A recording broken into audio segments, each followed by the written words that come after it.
Hello, everyone.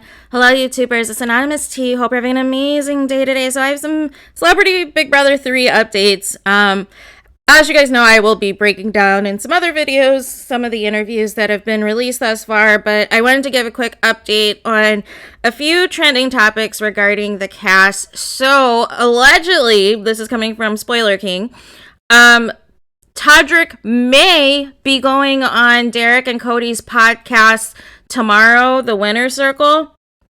And if so, that's going to be very interesting because I don't think, is their podcast considered like a part of CBS's press junket? It's not Us Weekly or Parade or Entertainment Weekly or any of that. So I wonder when Todrick will be conducting those interviews.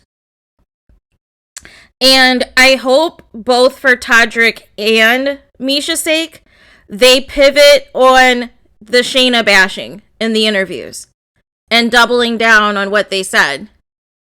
I hope they pivot away because social media is digging up all of their receipts of when they were nearly naked or naked altogether.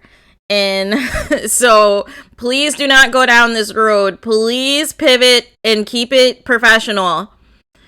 OMG. And the fact that I even have to say this is a problem. And this is the issue. This is why I know that Todrick and Misha are not familiar with the show. And Todrick literally only watched a couple of episodes. It was obvious he was being fed nonsense from production because if you listen to Todrick talk, see, this is how you can spot a liar. There's several ways you can spot a liar or somebody that's full of it. But one way to spot a liar or somebody that's obviously fabricating is when they cannot give you details. And that is the biggest issue with Todrick, is that he lies on top of lies, or he can never give you details on claims that he makes and alleges. So, for instance, he can say that, oh, I want to be a power duo like Derrick and Cody, but you don't expound on their gameplay or what they did their season. Or you'll be like, oh, yeah, I'm trying to, do a Cookout 2.0. Except for you already admitted on feeds you didn't even watch their season. You happened to see them trending on Facebook, and you use that as an opportunity to gain clout, have them stay at your house for a few weeks, and then try to pick their brain about Big Brother so you could usher yourself in to Celebrity Big Brother, but nobody knew who you were. And you were a replacement for Tia and Tamara's little brother, because negotiations fell through once they dropped the budget, and you are the drop budget that was desperate for this. This is a lesson to people who want to seek clout, who want to seek attention, who think they have what it takes to be a reality star or be on any reality show and can just get there, show up, act any old kind of way, and still have their fans at the end. No. That's not how Big Brother works. Big Brother is a whole different entity in itself, because we have live feeds. And I don't care what these contestants say, we see pretty much all of it. Even though production tries to play us and block out feeds and do all this other shenanigans, but we get to the meat of a lot of the drama. And if it's not the person that's causing the drama, it's the people that are talking about what the person is doing that did cause the drama that production is protecting. So one way or the other, everyone's exposed if they're, really a good person or not. There's a difference between gameplay. There's a difference between lying and backstabbing in terms of the game, strictly related to the game. You're lying about an alliance you're in. You're lying about who your target is, but it's specific either to their social game or to how good they are at competitions. It's nothing personal. It's nothing about what they're wearing or what they look like or what color their hair is or how much money they're allegedly worth, or how much allegedly they're getting in child support from their ex-husband. Who cares? You are all in the house for the same reason, which is to win the show and win the grand prize. It doesn't matter if you were homeless before Big Brother or if you were a multi-millionaire before Big Brother. You were all in there for the same reason. You're all on the same playing field in terms of trying to navigate through this game. The issue is some people have better friends in production than others, and other people are easily gullible and believable, and there were just too many people this season who didn't know the game. And I guarantee you, if Todrick was on any other season, he would have been almost an immediate boot. It's not even a question. People would have saw through him immediately. But if he goes on this interview tomorrow, all hell's going to break loose. Because you're really going to ignore the major media outlets. You're literally going to ignore Us Weekly, Entertainment Weekly, Parade, like all the trifecta of what CBS, make sure that you have to do your press junkets the moment that you're done with the show. No. This is not going to end well, you guys. This is not going to end well, and I hope they dock his pay. But, so we will see what happens with that, and we will move forward with that. But the one thing I did want to give a couple of updates on is in regards to Shanna MOAKLER. So as you guys know, a little while ago, I had posted a video about Shanna MOAKLER's hopefully ex-boyfriend now being arrested for domestic violence. And so there were a couple of updates that I had because I just found that article, that TMZ article, so disturbing because it basically alluded to Shanna having, some type of marks on her indicative of some type of physical abuse that also went down in addition to the yelling. And so her daughter, Alabama Barker, had posted about her mom. And so she had posted a story. She said, just texted my mom.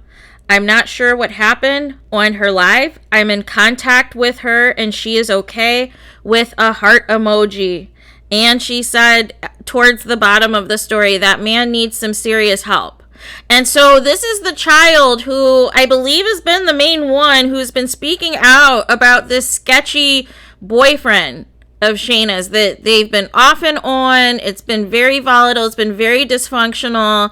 He's been so disrespectful and who knows whatever else. But obviously after today's events, you see the situation, So hopefully Shanna can get out of this for good this time and get a restraining order. And so a couple of updates on that is, according to the police, Matthew Rondow was booked on charges of felony domestic violence at 7:40 a.m. Pacific Standard Time. So that would have been, if you are on the East Coast, I think 10:40 Eastern, 9:40 Central, 8:40 Mountain, I think. And his bail is set at $50,000. So his bail is set at Todrick's second place prize money. That is probably going to be docked. That is what his bail is at. But I knew the sketchiness in terms of how he was moving, depending on how things were going with Shanna in the house. And anytime it was positive, he came out with some nonsense. So in a way, I don't know whether or not now, doing some reflecting, if winning AFP, what that would have done. But either way, he is very bothered. And this is what happens like in abusive situations, in situations where people want to manipulate you, take advantage of you, and want to isolate you from your family, your friends, and your normal day-to-day. Is he felt a certain way with Shanna getting shine from this celebrity Big Brother opportunity, and he wanted to try to diminish it and take away from it. But we are going to keep reminding people, no matter how much this guy tries, hopefully he stays in the jail for a long time, is Shanna still finished top 3 for AFP with Lamar Odom. You're not going to take her success or some newfound fame with the Big Brother community away from her because you're jealous and you're bothered and you're pressed. You're not going to get that power. We're going to keep reminding you. We'll remind Misha. We'll remind Todrick that you are not in the top 3 for AFP voting. That your own castmates didn't even bother to get up when you came out. Like, I mean, the jokes write themselves. The jury just looks so disgusted and so disappointed and so over it. And I was just with them. It was hilarious. It was absolutely hilarious. But again, this is what happens when you treat people like crap.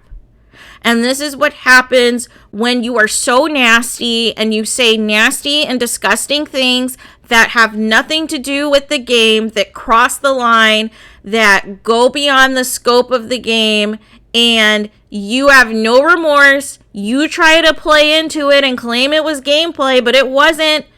Isolating and bullying somebody to where they are having to hold up in the bed alone in the corner while everyone else is loudly talking about them is not gameplay. We have to get away from these bullying tactics. It's not fun to watch as a viewer. It's not fun to watch as a Big Brother fan. You don't have to be best friends with these people, but what you're not going to do is treat people like they're less than and then continue to crap on them with lies, disrespect, and slander and defamation. Like, stop it. What does that say about you that is what you are obsessed with, trying to tear down another person? Make it make sense. It is a totally different thing if you are just a messy game player, but you're keeping it in the context of the game. But what somebody wears, what somebody looks like, who somebody's been with, none of that matters. If they're pretty, if they're ugly, if they wear leggings or not, who cares?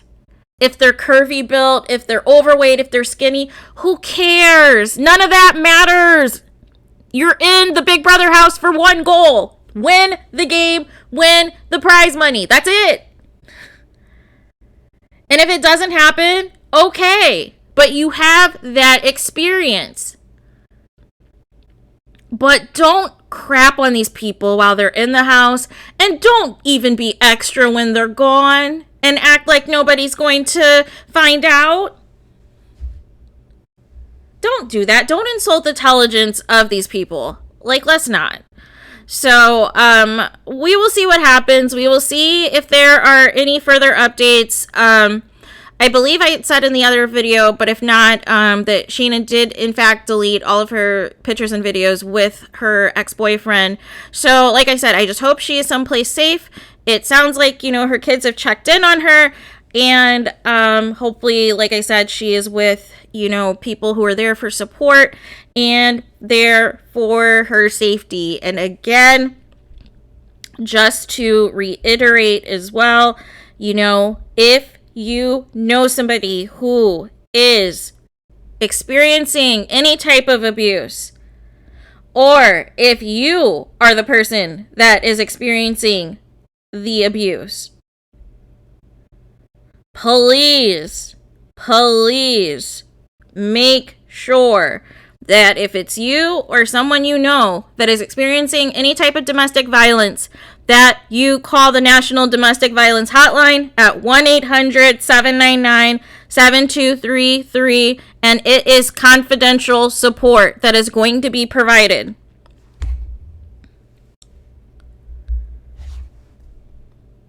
So, let me know your guys' thoughts about these latest updates, about Todrick allegedly going on Cody and Derrick's podcast tomorrow,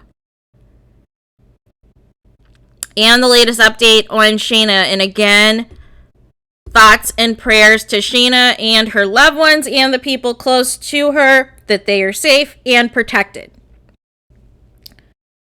and that Matt stays in jail for as long as possible, because this is not okay behavior. Let me know your guys' thoughts. Please do not forget to like, comment, and subscribe. Hit the notification bell so you're notified the moment I post new content on my channel. And with that being said, I will talk to you guys again soon.